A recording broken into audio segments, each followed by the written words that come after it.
On the morning of her arrest, Vela was tending to her trailing sky-root vines. They coiled like slow question marks in the mist, growing along the railings of her floating garden pod, suspended above the jade clouds of Tsiran Prime. Their pale green tips quivered in response to her humming, soft and low, a lullaby her mother had once sung to her under the glow of moons that no longer existed. She hadn't heard footsteps until the garden's airlock hissed open. Vela, son of Garden Node 12B, a voice barked, harsh and authoritative. She turned slowly, her hand still gently coaxing a vine into place. 3 security enforcers stood at the threshold, clad in black exo-weave suits that shimmered with embedded sensors. Behind them stood a 4th figure, tall, robed, anonymous beneath a silver regulation mask. By Council Order 57 Gamma, you are under arrest for unauthorized communication with restricted systems and possession of off-world biological contraband. Vela blinked. The vine curled tighter around her wrist, sensing her rising heartbeat. I don't understand. What contraband? What communication? You will come with us now, the masked one said. Resistance will escalate charges. Wait, she said, stepping back instinctively, you must have the wrong. One of the enforcers raised a tranquilizing rod. The hum of it filled the air, vibrating the leaves. Vela exhaled, lifting both hands. I won't resist. But please, tell me what this is really about. But they didn't answer. They just took her. Ilef had always thought of his mother as indestructible. Not in the heroic, battle-scarred kind of way. More like stone shaped by rain, patient, stubborn, unshakable in her quiet. Her world was plants and old melodies and silent cups of morning tea. When he was younger, he used to tease her that she never raised her voice because she preferred the plants to listen. He found out she'd been arrested 3 hours after it happened. Sealed charges, his superior had said, not even looking up from his terminal. You know how it is. Politics. Someone poked the wrong root. She's a botanist, Ilef had replied, numb. She tends vines. She doesn't even leave the garden grid. Doesn't matter. Once the council labels someone a sympathizer, the rest is just noise. Ilef had walked out of the archivum without signing out, the ID sensor screeching as he passed. He didn't care. He rode the old tram lines to the edge of the Capitol platform, where the lattice of floating garden pods glimmered like morning dew. He wasn't allowed past the quarantine perimeter. A white-garbed official stood behind a thin line of drones. Garden 12B is under forensic lockdown. No entry permitted. She's my mother, Ilef said. We know. Then tell me what she did. We don't know, the official said, almost bored. The order came from top tier. That means classified. Ilef stood there, fists clenched, until a soft voice spoke behind him. Still too stubborn to cry, I see. He turned. Lynn stood with her hands in the pockets of her oversized engineer's coat, her black hair tied up in a messy knot that hadn't changed since they were teenagers. Her eyes were the same too, sharp, clever, unreadable. You cut your braid, he said dumbly. You grew yours longer, she replied. They stared at each other for a moment, the years folding up into something smaller. I heard, she said. About Vela. Everyone heard. Not everyone cares. He looked away. What are you doing here? What do you think? I know how to pull data that doesn't want to be found.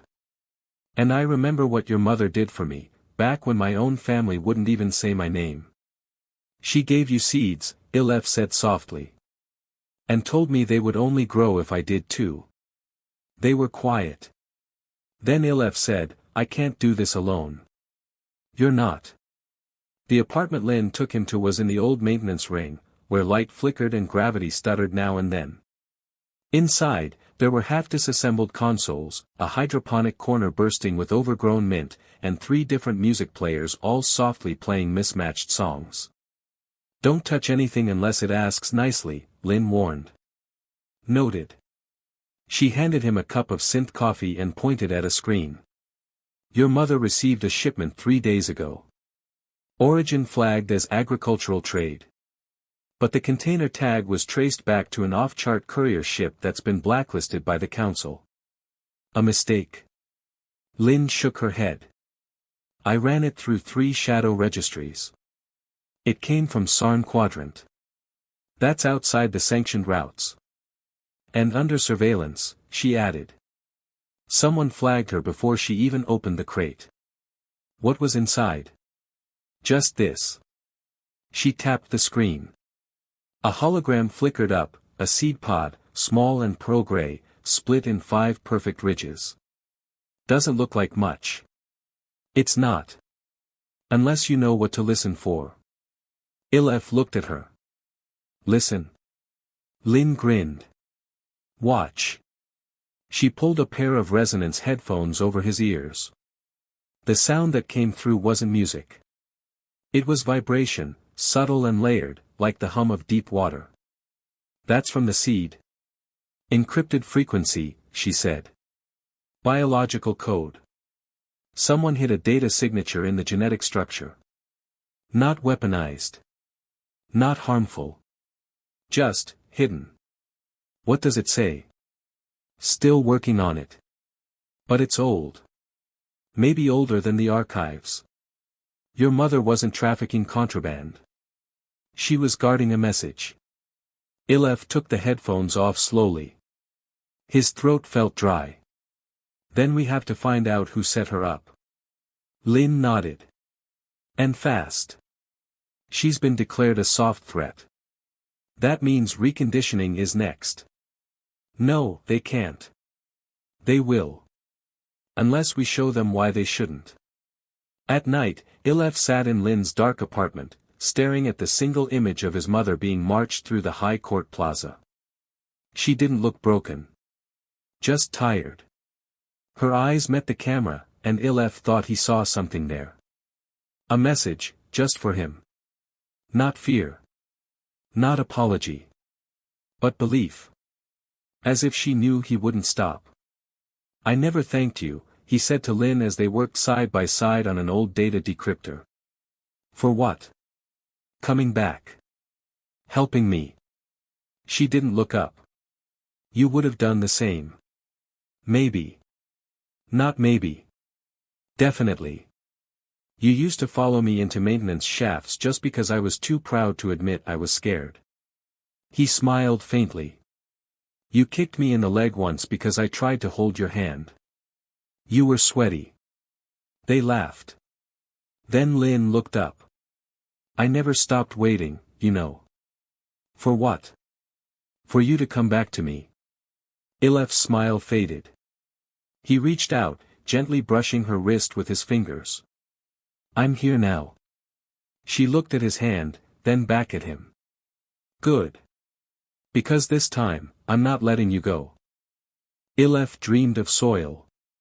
Not the sterile nutrient substrate of the capital biolabs, but real earth, dark, damp, filled with the scent of promise and decay. In the dream, he watched a seed unfurl beneath his fingers, growing vines that whispered in voices too quiet for language. When he woke in Lynn's cluttered apartment, his hands were trembling. Bad dream, Lynn murmured, sitting cross-legged on the floor near the console. She hadn't slept. Not bad. Just strange. Sometimes strange is how the truth starts. They had worked through the night, tracing every data line connected to Vela's arrest. The seed pod was the key. But the encryption inside was beyond anything the capital's libraries recognized. It pulsed with something older, something organic. I ran another analysis, Lynn said, gesturing to the screen. The frequency embedded in the seed matches an ancient botanic dialect, Earth pre-expansion. It shouldn't exist anymore. Ilef frowned. You think it's from Earth? Not from Earth. Preserved by someone who remembers it. Or someone who believes we forgot too much. And the council labeled it contraband? Because it threatens their version of the past. She pulled up a map of trade routes, highlighting flagged shipments over the last 6 months. See this pattern? She traced a zigzagging route through the outer systems. A seed path. Someone's been smuggling old strains, passing them through hands that still know what to do with them. Your mother's just the latest node. And the council wants to erase the trail. Completely. Ilef leaned back, staring at the hologram of the seed pod. Then we follow it backward. See where it started. And forward, Lin added. See who it was meant for. Vela sat in her cell, staring at the floor that wasn't really floor. The orbital station was sterile in every direction. Her prison cube hummed softly, a gentle pressure of silence that scraped at the edges of thought. She could still smell skyroot on her fingers. They had offered her silence. No trial, no defense, no publicity. Just correction. She had refused. That refusal had bought her 7 days. Each night, she whispered the names of extinct plants to herself. Not as prayer. Not as resistance. As remembrance. Someone sent her that seed for a reason, Ilef said, pacing.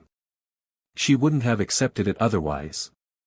Agreed, Lin replied. And I think I know who. She flicked a file onto the center screen. Meet Fen. An image appeared, an alien figure, tall and leaf-skin patterned, their features neither masculine nor feminine, but marked by curious symmetry. Botanist, Lin explained. Species designation, Sevian. They worked with a coalition preservation team 5 years ago. Publicly disbanded. Secretly. Still tracking seed lines. Do they know about Vela? I sent a signal last night. Encoded. Got a ping back from the Kanasan cloud. You trust them? No, but your mother did.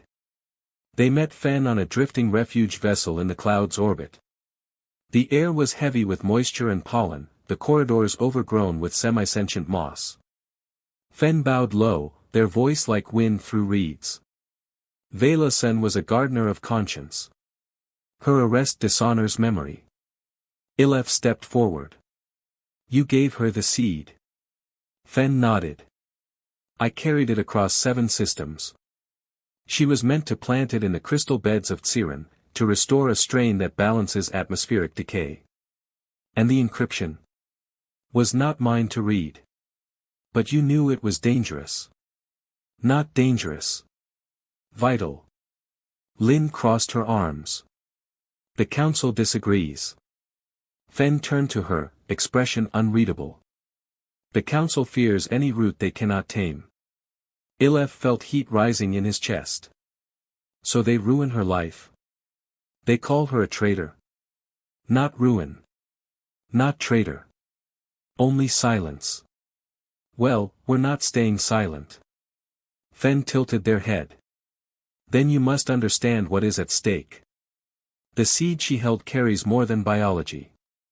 It remembers an entire ecosystem. One erased by council-led terraforming. Its rebirth would expose decades of sanctioned ecological erasure. Then we need proof. Fen placed a delicate hand on Ilef's shoulder. I will take you to the root vault. It was hidden inside an old mining asteroid, long abandoned by Imperial records. The vault hummed with the breath of ancient life, seeds floating in stasis, each with its own story. Vela's seed belongs here, Fen said, unlocking a chamber. But it was also encoded. Someone else placed a message inside. Can you decode it? Only partially. The encryption is tied to G memory. It must be grown to be understood. Lin glanced at Ilef. We can't grow it in capital space. Not without exposure. Then we grow it elsewhere. If it blooms, Fen warned, the memory will awaken. And the council will come. Let them. They returned to Tsiren in disguise, slipping past customs with Fen's help. Under cover of night, they planted the seed in a forgotten glade of the Arboretum district, deep where drones no longer patrolled. It took root instantly. Within hours, it pulsed with light. Strange light. Like memory being born. Ilef stayed there until dawn, watching it grow. When Lin found him, his eyes were glassy. It spoke, he whispered. What did it say? A name. Over and over. Whose name? He turned to her, voice cracking. My mother's. On the third night, the plant began to sing. Ilef stood alone in the hidden grove where they had planted the ancient seed. It had grown quickly, too quickly for any normal biology. What had once been a fragile green sprout was now a spiraling stalk crowned with iridescent petals, each one opening and closing like breath. But it was the sound that transfixed him. Not a melody. Not words. It was resonance. Deep and layered, like a voice filtered through time itself. A song of memory, carried in chlorophyll and root. Do you hear it? Lin asked, emerging from the shadows. He nodded slowly. It's remembering. She knelt beside the plant, her fingers brushing the soil. Fen said the message was encoded in the plant's growth cycle. If that's true, then this is the first stanza. Ilef reached out and placed a hand lightly on the stalk. The moment he touched it, his vision dimmed. The grove disappeared. He saw fire. Smoke. Endless forests burning under a violet sky. Machines tearing through living ecosystems. Voices crying out in languages he didn't understand. And then, silence. Not peace. Obliteration. The voice returned, weaving through the imagery, Vela's voice. Not speaking, but remembering. He fell backward, breath ragged. Ilef, Lin caught him. What happened? I saw the past. Our past. Before the terraforming. Before the council stripped this planet of its natural life. Lin looked at the plant. It had turned slightly, as if facing them. Vela knew, she said. She knew and tried to bring it back. In the detention cell, Vela felt it. A pressure in her chest. Like something long dormant had exhaled. You sense it too, said a voice across the corridor. Vela turned her head. In the cell opposite sat an old man with eyes too bright to belong to someone who had given up. What are you talking about? The root has awakened, he said, smiling faintly. And you are not forgotten. We need to record this, Lin said. If the plant holds more memories, we need to capture every stage. And we need to protect it. Once the council detects its growth signature, they'll come. Let them come, Lin said through clenched teeth. This time, we'll have more than questions. We'll have proof. The next 2 days passed in a blur. The plant grew taller, its flowers pulsing with sound and light. They used a resonance lens, a device Lin had cobbled together from an old audio synthesizer and a botanical scanner, to translate the pulses. Look at this pattern, Lin whispered one morning. This frequency matches a historical sound map from the lost forests of Nemur. That's a system the council claims never had organic life. But it did. And this plant remembers it. So this isn't just local. It's interstellar. These seeds, they're part of a memory archive that spans forgotten ecosystems. Which means whoever created them, Ilef said, wanted the truth to survive. Vela's trial was scheduled without warning. Expedited process, said the advocate who visited her the night before. You won't be allowed to speak. It's a formality. Just nod and comply. I won't, she said. They'll recondition you. Then let them. But I won't pretend I was wrong. We need to stop the trial, Ilef said. If they recondition her, she'll lose everything. Her memories, her voice. Maybe even who she is. Then we take it public, Lin replied. Fen has contacts in the broadcast networks. We transmit the plant's resonance. Let the public hear what the council tried to bury. They'll censor it. Not if we overwhelm the system. Multiple broadcasts. Encrypted distribution. I'll trigger every sub-channel across 3 sectors. Ilef stared at her. You're amazing. She arched an eyebrow. You took long enough to notice. The next night, the transmission began. Every screen across Tsiren Prime flickered to life. Instead of council-approved content, people saw vines spiraling in impossible patterns. They heard whispers of languages they couldn't name but somehow understood. And above it all, Vela's voice, reconstructed from the plant's resonance, spoke a single phrase. We remember the roots you burned. And we grow back. In the silent halls of the tribunal citadel, beneath stone carved to intimidate, Vela stood alone. She wore no prisoner's garb. Only her gardener's robe, stained from years of earth and chlorophyll, faded in the places where the sun had loved her most. The tribunal chamber rose around her like a cage made of glass and judgment. 7 counselors. 1 platform. Her voice had been silenced. Not metaphorically. They'd implanted a resonance inhibitor in her throat, blocking any utterance above a whisper. She tried anyway, shouting until her voice cracked, whispering until her lips bled. All for nothing. Until now. Until her son made the whole world listen. They cut the primary feed, Lin hissed, fingers flying across the console. They'll trace us, Fen warned. Location cloaking will not hold forever. Then we buy time, Ilef said. Push the backup stream. Keep the resonance alive. Outside, the grove shimmered with unnatural light. The plant had grown taller than a man now, its petals unfurled into brilliant, transparent discs that refracted not just light but memory. Ilef adjusted the resonance lens. It's not just singing anymore. It's showing. As the signal widened, entire populations across the capital systems began to see it, visions unspooling through their screens, through their implants, through every interface tied into the planetary grid. It bypassed language. An ocean of memory. A child planting the last living willow on a flood-torn island. A woman shielding pollinators from a drone spray. A city council in a forgotten orbit approving the sterilization of an entire moon's biosphere. A mother, Vela, bending to bury a seed no one would remember. The tribunal chamber trembled. Not from sound. From resonance. Vela looked up, and something in the room changed. Counselor Arax, the oldest among them, leaned forward slowly. We are receiving transmissions, he murmured. His voice was uncertain.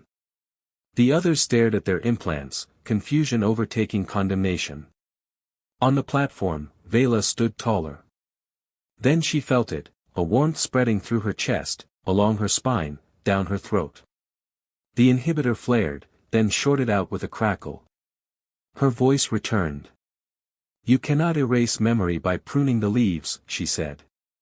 Roots grow deeper than fear. They're not stopping the feed, Lin whispered. They're listening. We breached the citadel firewall, Fen said in wonder. That plant's resonance, it's bypassing their security layers. It's rewriting neural pathways. Ilef swallowed hard. Is that safe? No, Fen said. But neither is the truth. In the streets of Tsiren Prime, people stopped what they were doing. Students and merchants. Soldiers and bureaucrats. They stared at glowing vines blooming on their walls, their holoscreens, even the air around them, somehow woven into their perception. And then they heard Vela's voice. You were taught to forget. You were taught that the ground beneath your feet was barren until the council made it fertile. But it was not. It was alive. It sang long before you learned to listen. The council tried to act. To sever connections, reassert protocols, deploy counternarratives. None of it worked. The memory had already taken root. We have to go, Fen said. They'll come for us now. We can't leave the plant, Ilef protested. The plant doesn't need us anymore, Lin said, gently. It's part of them now. Of everyone. We did what we came to do. But Ilef turned to look at the shimmering stalk one last time. "No," he said. "We're not done. We're going to the Citadel." They arrived on stolen cycles, slipping through security networks still overwhelmed by the resonance overload. Inside, the Citadel felt different. Humming. Alive. Vela was no longer in a cell. She stood outside, waiting for them, flanked by dozens, civilians, former guards, even a counselor, who now questioned everything they had believed. "Your voice," Ilef said, breathless. She touched his cheek. "It was always yours too." Lin stepped forward, holding out a data crystal. "Every memory the plant transmitted. It's all here. Stored and protected. We can share it, system by system." Vela turned to the crowd. "No, not share. Plant. Let it grow where it chooses. Not where we decide." In the days that followed, the Citadel collapsed, not in violence, but in transformation. Its chambers became archives. Its halls, gardens. The tribunal disbanded. In its place, a council of memory keepers. Vela was named the first. But she refused to lead. "The root doesn't lead the forest," she said. "It connects it." And so she became the first gardener of memory. Long after the resonance storm had changed the face of Tsirin Prime, the sky over the city pulsed with quiet starlight. Not the cold, indifferent light of stars long dead. But the new kind. Seeded light. Planetary pulse beacons that rose from the deep forests now reclaiming the city's skeleton. They flickered in patterns, like breathing. "They're speaking," Ilef whispered. Vela stood beside him at the edge of the transformed Citadel gardens, looking up.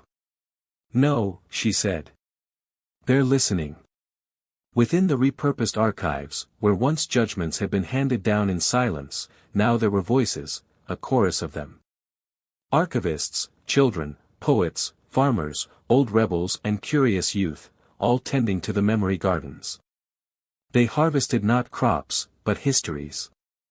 Stories extracted from resonance flora and mirrored in the soil.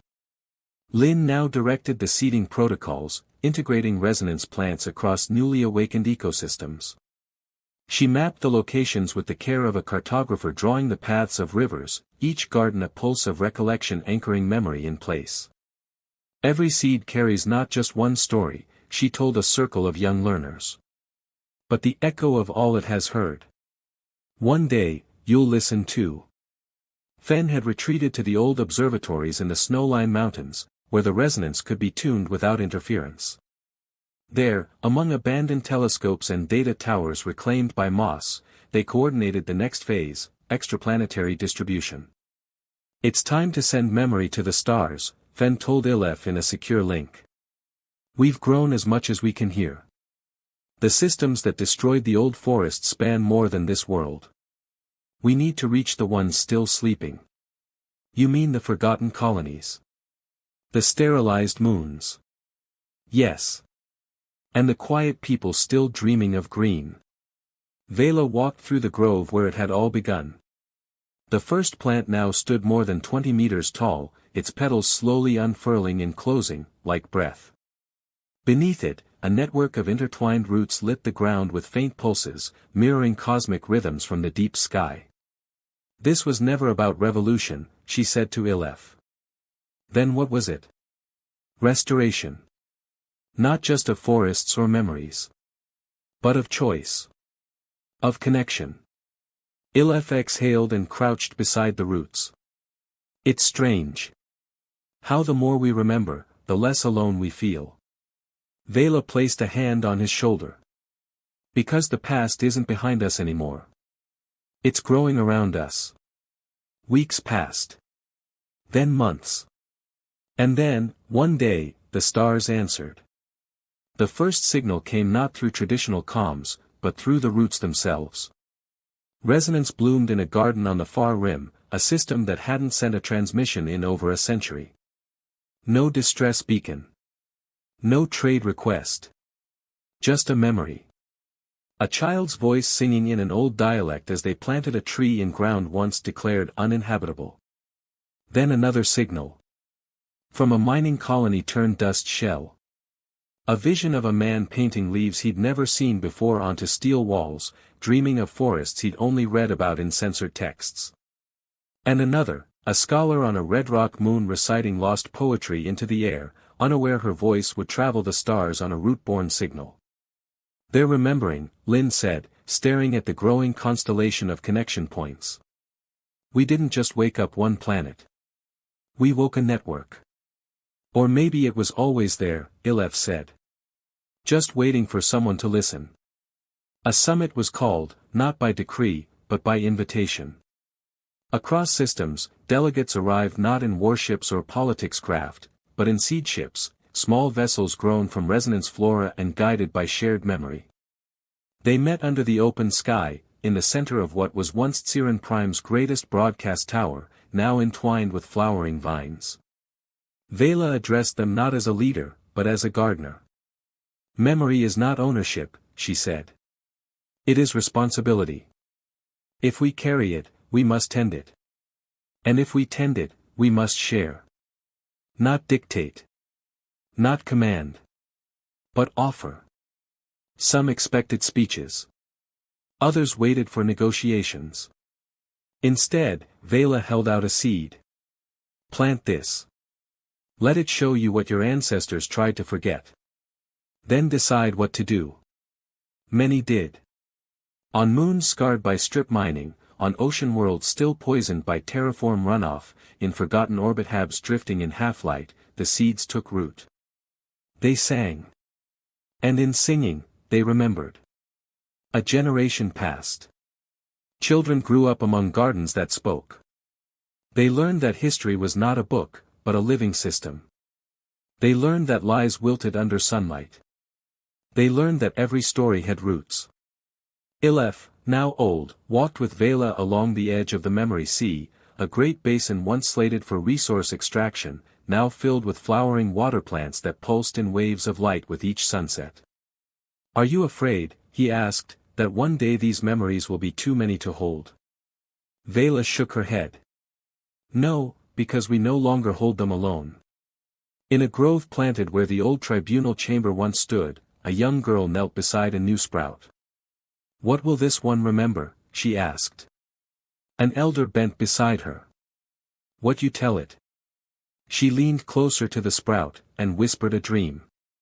Somewhere far beyond the known stars, a root signal echoed, searching, singing, remembering. And something answered. Not a voice. Not a message. Just a pulse. A rhythm. A memory beginning to bloom.